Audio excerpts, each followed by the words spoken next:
Damai sejahtera Allah yang melampaui segala akal dan pikiran, itulah yang akan menguasai hati dan pikiranmu di dalam nama Kristus Yesus Tuhan. Amin. Salam Bapak Ibu, saudara terkasih dalam Kristus Yesus.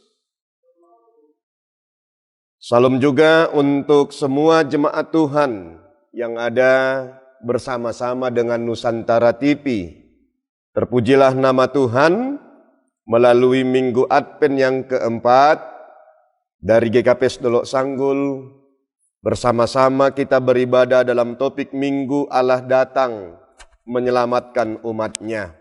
Oleh karena itu marilah kita buka firman Tuhan yang menjadi dasar bagi kita dalam penantian terakhir Advent yang keempat, yaitu dari Yesaya 35 ayat yang pertama sampai dengan ayat yang keempat. Saya akan bacakan untuk kita semua. Yesaya 35 ayat yang pertama sampai dengan ayat yang keempat. Keselamatan bagi umat Tuhan. Padang gurun dan padang kering akan bergirang. Padang belantara akan bersorak-sorak dan berbunga. Seperti bunga mawar, ia akan berbunga lebat. Akan bersorak-sorak. Ia bersorak-sorak dan bersorak-sorai. Kemuliaan Libanon akan diberikan kepadanya. Semarak Karmel dan Saron. Mereka itu akan melihat kemuliaan Tuhan, semarak Allah kita. Kuatkanlah tangan yang lemah lesu, dan teguhkanlah lutut yang goyah. Katakanlah kepada orang-orang yang tawar hati, kuatkanlah hati dan jangan takut. Lihatlah, Allahmu akan datang dengan pembalasan dan dengan ganjaran Allah. Ia sendiri datang menyelamatkan kamu. Amin. Sekali lagi saya sapa untuk kita semua. Salam di dalam nama Kristus Yesus Tuhan. Bapak Ibu jemaat yang dikasih Kristus, judul firman Tuhan buat Advent yang keempat hari ini, Allah datang, kita semakin beriman, semakin tenang dan semakin senang. Ya, sekali lagi. Allah datang, kita semakin beriman, semakin senang dan semakin tenang dalam kehidupan kita. Bapak Ibu saudara terkasih dalam Kristus Yesus Tuhan. Berbicara tentang ketakutan. Tentu semuanya kita pernah merasakan yang namanya ketakutan. Mulai dari anak-anak, mulai daripada orang dewasa, sampai kepada orang yang tua sekalipun, kita pasti pernah mengalami ketakutan. Nah, ketakutan yang berlebihan, ketakutan yang sangat mendalam, itu akan menghambat kehidupan kita. Karena ketakutan yang sangat mendalam, itu akan membuat kita tidak lagi tenang dan senang dalam segala sesuatu. Mungkin kita pernah takut mungkin dalam kegelapan, ya. Mungkin juga kita pernah takut karena sendirian. Mungkin kita juga pernah takut di dalam masalah kehidupan kita. Dan mungkin kita pernah takut di dalam menghadapi studi karir dan jabatan yang ada dalam kehidupan kita. Nah Bapak Ibu, apa yang membuat engkau takut? Semua hal bisa membuat engkau takut. Nah dalam Yesaya 35 ini, ketakutan juga terjadi bagi orang-orang yang beriman, termasuk bagi kita, yaitu bagi bangsa Tuhan. Bangsa Tuhan sendiri pun pernah dan sangat-sangat memang mengalami ketakutan yang sangat luar biasa. Dan ketakutan ini bisa menumbuh kembangkan yang namanya depresi, putus asa, dan akhirnya kehilangan harapan dalam kehidupan kita. Bapak Ibu, saya tidak tahu kalau takut kita keluar rumah, ya, sementara kita sudah lapar, ya. Kalau takut kita untuk berobat sementara kita sudah sakit. Kita takut untuk melakukan perjalanan sementara ada yang mau kita kejar.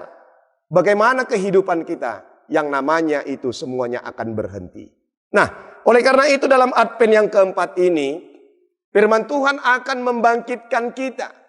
Bahwa ketika orang takut, dia hanya satu membutuhkan. Yaitu apa? Membutuhkan pertolongan seseorang. Tanpa pertolongan seseorang, dia tidak akan pernah mengalami jalan keluar di tengah-tengah ketakutan. Bapak Ibu, ada seorang bapak, ya, ada seorang bapak yang pada perjalanan malam hari tiba-tiba mobilnya mogok. Dan mogok itu di tengah hutan. Dan hutan itu dikatakan banyak sekali begal, perampok yang akan lewat dari sana.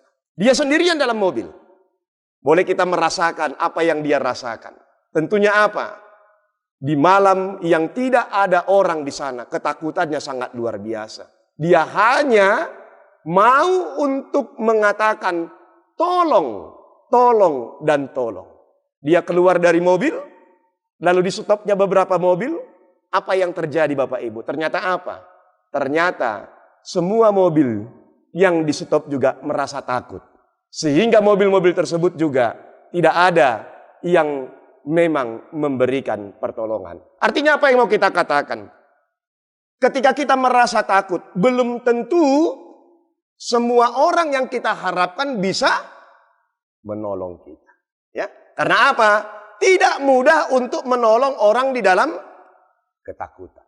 Nah, tetapi ada seorang bapak yang betul-betul lewat pada waktu itu. Bapak ini juga sudah tua. Tetapi dia datang di sana yang mengatakan, apa yang terjadi denganmu? Lalu bapak tersebut mengatakan, mobil saya mogok, Pak. Lalu dia membantu dan memperbaiki dan membawa mobil tersebut kembali untuk hidup. Maka apa yang terjadi? Otomatis bapak yang mempunyai mobil tadi yang mogok tadi merasakan sukacita, ketenangan, dan kebahagiaan dalam kehidupan kita. Nah, inilah yang kita harapkan di dalam Yesaya 35 ayat pertama sampai dengan ayat yang keempat ini. Dengan topik minggu kita, Allah datang menyelamatkan umatnya. Apa sih yang sebenarnya terjadi pada waktu itu? Bangsa Israel pada waktu itu di Babel, mereka sudah tidak pernah lagi mengharapkan kehidupan yang mendatangkan kesenangan. Ya, semua kehidupan mereka mendatangkan hanya untuk pergumulan dan tantangan dalam kehidupannya. Nah, oleh karena itu Yesaya hadir di tengah-tengah kehidupan mereka mengatakan bahwa harapan di dalam Tuhan tidak akan pernah sia-sia. Harapan di dalam Tuhan tidak akan pernah pudar. Harapan dalam Tuhan tidak akan pernah sirna dalam kehidupan kita. Dan inilah juga yang menjadi harapan bagi kita. Mungkin kalau kita pernah mendengar yaitu harapan palsu, ya, mungkin pernah kita mengatakan tersebut. Ada harapan-harapan tapi menjadi harapan yang palsu. Nah, dalam Advent yang keempat ini kita mau dikuatkan kembali untuk mengatakan bahwa mereka bangsa Israel yang ada di Babel tidak lagi bersedih hati, tidak lagi tawar hati. Tidak lagi merasakan ketakutan yang sangat luar biasa. Tapi apa? Perubahan dari ketakutan menuju kesenangan. Ketika Allah hadir, maka Allah akan membuat mereka, membawa mereka kepada perubahan yang dinamakan situasi kebahagiaan. Nah, coba kita baca dulu. Dalam ayat yang pertama, apa yang dikatakan firman Tuhan melalui Yesaya ini? Yesaya melihat, Yesaya mendapatkan pemandangan yang sangat indah. Apa dikatakan? Boleh bersama-sama kita melihat dalam ayat yang pertama ini. Apa dikatakan di sini? Padang gurun dan padang kering akan bergirang. Padang belantara akan bersorak-sorak dan berbunga. Bapak Ibu, tahu nggak padang gurun? Ya, ketika kita melihat padang gurun, lihat kanan, lihat kiri, lihat yang di depan, lihat yang di belakang, semua sama. Yaitu apa? Adalah gurun pasir yang tidak akan mendapatkan satu titik perjalanan yang akan kita tempuh. Kalau kita melihat padang kering, tidak usah padang kering. Kalau sawah kita saja kering, halaman kita kering, saya yakin bukan sawah kita saja yang kering. Tapi siapa yang kering? Ikut kita juga menjadi kering, ya kan? Nah, ketika itu yang terjadi dalam kehidupan kita, kita mau katakan padang kering akan mendatangkan kematian. Padang belantara, saya tidak perlu untuk menjelaskan padang belantara. Apakah kita pernah pergi ke hutan? Kalau kita pergi ke hutan, di sana tidak ada jalan keluar yang bisa kita dapatkan. Karena apa? Semua dipenuhi dengan semak-semak belantara. Artinya apa? Gambaran padang gurun, padang kering, dan padang belantara menggambarkan situasi yang tidak akan pernah kita mendapatkan kebahagiaan di sana. Kalau di sana kita terus, apa yang terjadi? Yaitu kebinasaan, kematian.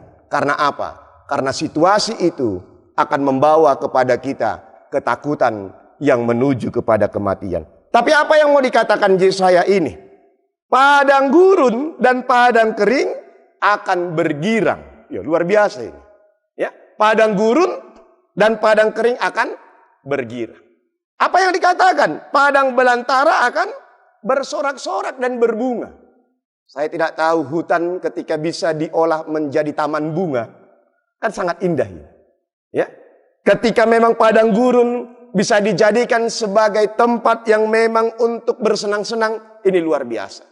Dan ini yang mau diambil perjalanan bangsa Israel itu dari padang gurun, padang kering, dan padang belantara. Tuhan membuat mereka sampai kepada yang dinamakan tempat kesenangan. Oleh karena itu apa yang dikatakan dalam ayat yang kedua? Seperti bunga mawar, ia akan berbunga lebat. Akan bersorak-sorak, ia bersorak-sorak dan bersorak-sorai. Kemuliaan Libanon akan diberikan kepadanya. Semarak Karmel dan Saron, mereka itu akan melihat kemuliaan Tuhan. Semarak Allah kita. Bapak Ibu, tahu nggak bunga mawar? Senang nggak bunga mawar? Senang. Ketika kita mempunyai bunga mawar, bunga itu ketika mulai dia berkembang, bentuknya sangat cantik sekali. Ya, bahkan setelah dia kembang, ada aroma yang sangat harum di sana. Artinya apa Bapak Ibu? Kalau kita dalam pergumulan, senang nggak? Indah nggak? Enggak. Tapi apa? Ketika kita melalui proses seperti bunga mawar itu, semakin berkembang, semakin mekar, disitulah sebenarnya kita menuju kepada proses kesenangan yang Allah buat. Oleh karena itu apa? Jalani proses Tuhan. Ya, ketika kita mengalami pergumulan, jangan katakan itu titik. Tetapi apa? Itu masih koma. Karena jalan Tuhan akan menambahkan perjalanan baru dalam kehidupan kita. Oleh karena itu, apa sikap kita? Inilah sikap kita. Ayat 3 dan ayat yang keempat. Apa mau dikatakan di sini? Kuatkanlah tangan yang lemah lesu dan teguhkanlah lutut yang goyang. Katakanlah kepada orang yang tawar hati, kuatkanlah hati, janganlah takut. Lihatlah, Allahmu akan datang dengan pembalasan dan dengan ganjaran Allah, Ia sendiri datang menyelamatkan kamu. Bapak Ibu, apa yang mau dikatakan Yesaya hari ini? Ketika Yesaya mengatakan ada sesuatu harapan yang indah, jangan dulu engkau putus asa hari ini. Jangan engkau mengatakan ini akhir hidupmu. Ini daripada kematianmu. Tapi katakan di dalam Tuhan ketika Dia datang maka akan ada keselamatan yang akan Tuhan berikan kepada kita. Bapak Ibu, saya tidak tahu dulu saya anak-anak ya. Ketika mama saya mengatakan sebentar lagi datang opungmu. Apa yang terlintas dalam pikiran saya? Ya, aku nggak akan dimarahi mama. Iya, aku nggak akan dimarahi bapak. Karena apa? Ketika sudah datang opung, apa yang dikatakan? Dia pasti menjadi pembelaku. Kalau saya nanti dimarahi, tinggal kemana saya mengadu? Kepada opung. Mama saya marah sama saya. Otomatis apa? Opung akan membela. Nah, kalau kepada mama saya minta uang jajan, apa yang dikatakan? Mak minta uang jajan. Pasti ya banyak larangan. Ya nggak boleh. Otomatis apa? Kembali muka saya merengut. Tapi ketika datang opung, saya menjadi senang. Karena apa? Opung, saya mau jajan. Apa yang dikatakan opung? Maka opung akan memberikan yang terbaik. Nah Bapak Ibu, seperti itulah suasana yang mau diharapkan kehidupan bangsa Israel keluar daripada Babel ini. Apa yang dikatakan? Rasa putus asa, rasa hambatan, rasa sedih, rasa pergumulan itu akan berubah. Kalau di dalam ayat yang ketiga ini, kuatkan kembali tanganmu yang lesu. Ya. Maka apa yang dikatakan? Teguhkanlah lutut yang goyang. Bapak Ibu, pernah kita merasakan ketakutan sampai lutut kita bergoyang? Pernah, ya. Pernah kita juga merasakan ketika ketakutan itu tangan kita lemah. Untuk mengangkat tangan saja pun sudah gemetaran. Untuk membuat sesuatu pun tidak bisa lagi. Untuk melakukan sesuatu pun tidak berdaya. Karena apa? Karena memang pergumulan bisa menimpa kehidupan kita.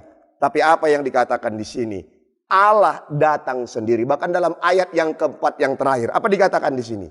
Ia sendiri datang menyelamatkan kamu. Dia tidak diwakilkan. Ya, dia tidak diwakilkan. Tetapi apa? Allah sendiri yang datang.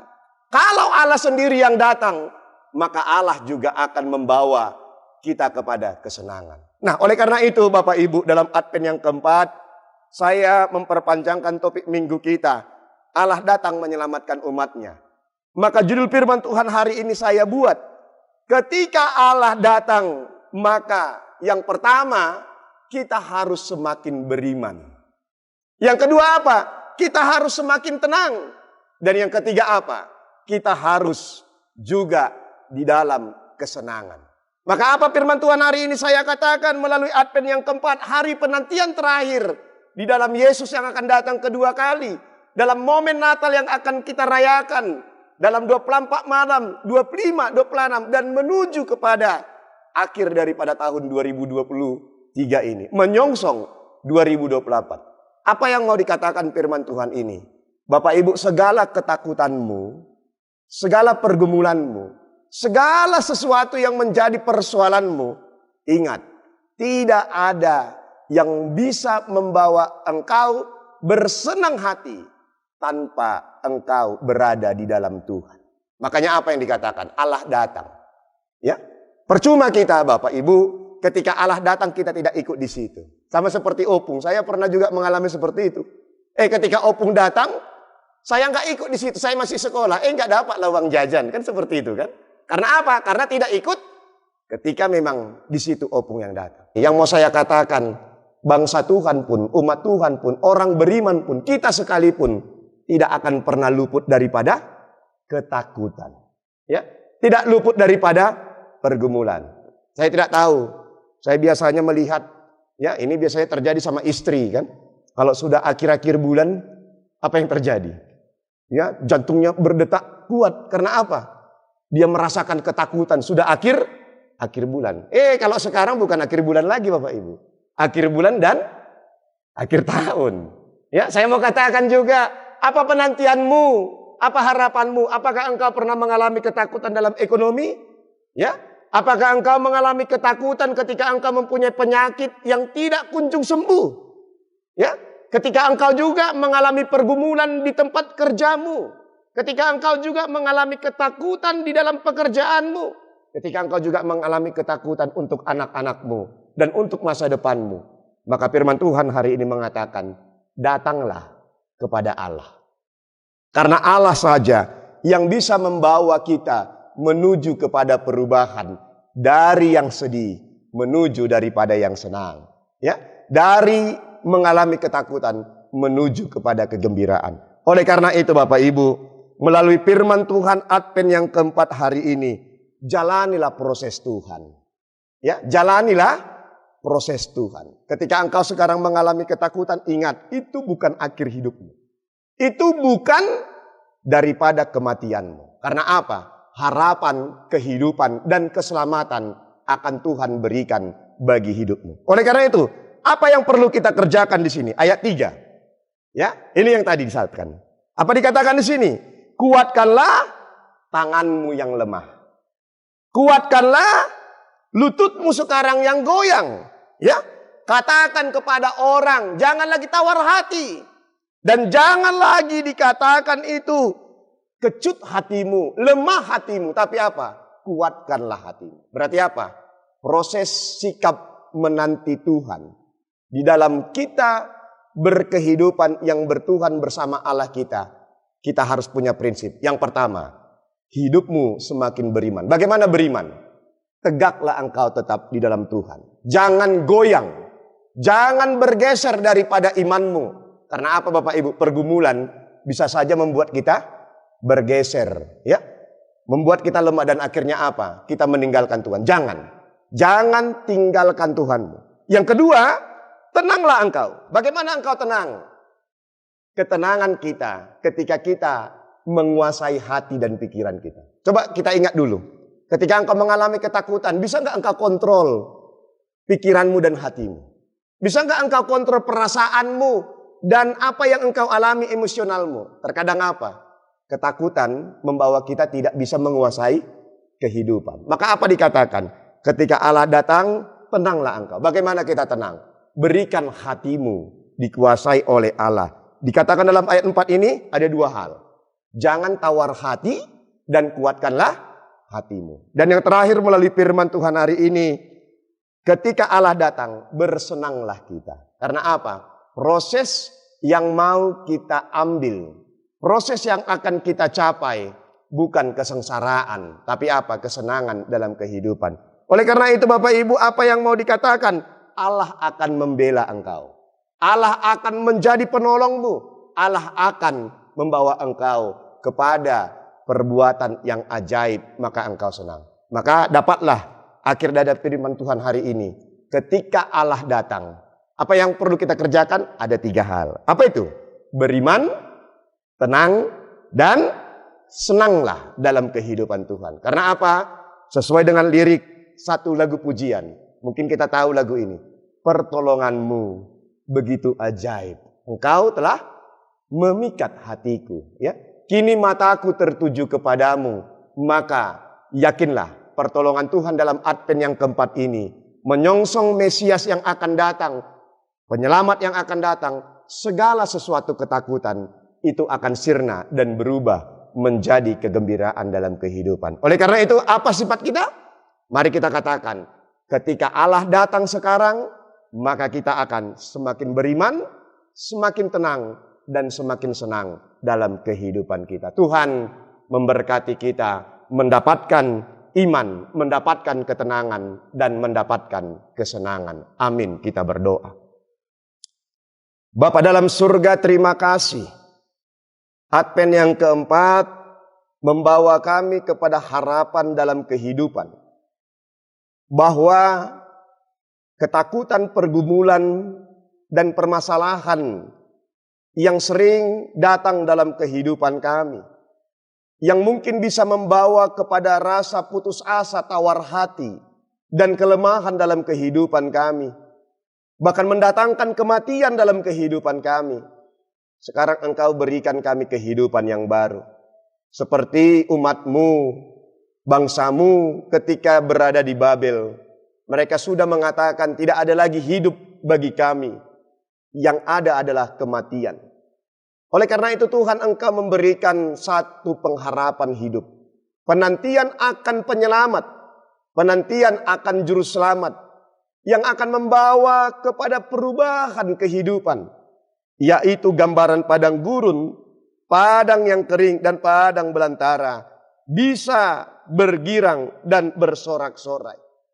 Tuhan, Engkau mengetahui apa yang terjadi dalam kehidupan kami. Mungkin juga hari ini kehidupan kami sama seperti padang gurun. Sama seperti padang kering dan padang belantara. Yang tidak mempunyai tujuan yang terang. Yang tidak mempunyai jalan keluar karena kami menghadapi masalah. Mungkin dalam masalah ekonomi. Mungkin juga dalam masalah kesehatan. Mungkin juga dalam masalah pekerjaan kami. Mungkin juga dalam masalah tingkah laku anak-anak. Mungkin juga permasalahan di tengah-tengah masyarakat, lingkungan tempat kerja, dan lain sebagainya. Tuhan tolong kami. Kami hanya mau mengungkapkan satu pertolongan iman yang Tuhan kerjakan kepada kami. Seperti Advent yang keempat ini, dengan topik minggu kami, Allah datang menyelamatkan umatnya. Maka kami mempunyai prinsip hidup. Ketika Engkau datang Tuhan, jadikan kami semakin beriman, jadikan kami semakin tenang, dan jadikan kami menuju kepada kesenangan. Oleh karena itu, jangan biarkan kami ketika mengalami pergumulan, ketakutan, dan putus asa, kami kehilangan iman kami. Tapi kami tetap beriman, kami tetap berada dalam Tuhan. Tangan kami yang lesu, Engkau kuatkan. Lutut kami yang bergoyang, Engkau tegakkan. Dan segala sesuatu tawar hati, kelemahan hati kami, Engkau kuatkan kembali. Karena kami percaya pertolongan-Mu begitu ajaib. Dalam penantian Advent yang keempat, menyongsong daripada kedatangan Juru Selamat, kami yakin mengakhiri tahun 2023 ini juga, dalam segala pergumulan kami mampu. Kami Engkau mampukan. Dan kami akan mendapatkan kegembiraan menuju tahun yang baru 2024. Sukacita yang daripada Tuhan akan berada dalam kami. Karena kami aminkan seperti firman-Mu, Engkau sendirilah yang datang menyelamatkan dan memberi kesenangan kepada kami. Berkati kami semua, umat-umat-Mu yang percaya. Jangan biarkan kami datang di dalam ketakutan terus. Tapi kami datang dengan keberanian menjawab ketakutan. Supaya ketakutan itu Engkau berikan jawaban atas kesenangan dan kegembiraan. Berkati seluruh jemaat Tuhan yang ada di GKPS Dolok Sanggul, yang ada di seluruh GKPS, di gereja-gerejamu, baik juga seluruh umat Tuhan yang bersama dengan kami yang ada di Nusantara TV. Berkati Nusantara TV ini Tuhan, juga menjadi sarana bagi Tuhan untuk membawakan firman Tuhan, mendatangkan pertolongan Tuhan, dan kami jauh daripada ketakutan, dan kami hidup dalam kesenangan dan ketenangan yang daripada Tuhan. Terima kasih Bapa. Inilah doa kami. Kami percaya Advent keempat ini adalah penantian kami yang akan membawa kami kepada kesenangan. Terima kasih Tuhan Yesus. Ini doa kami. Kami berdoa di dalam nama Kristus Yesus Tuhan. Amin.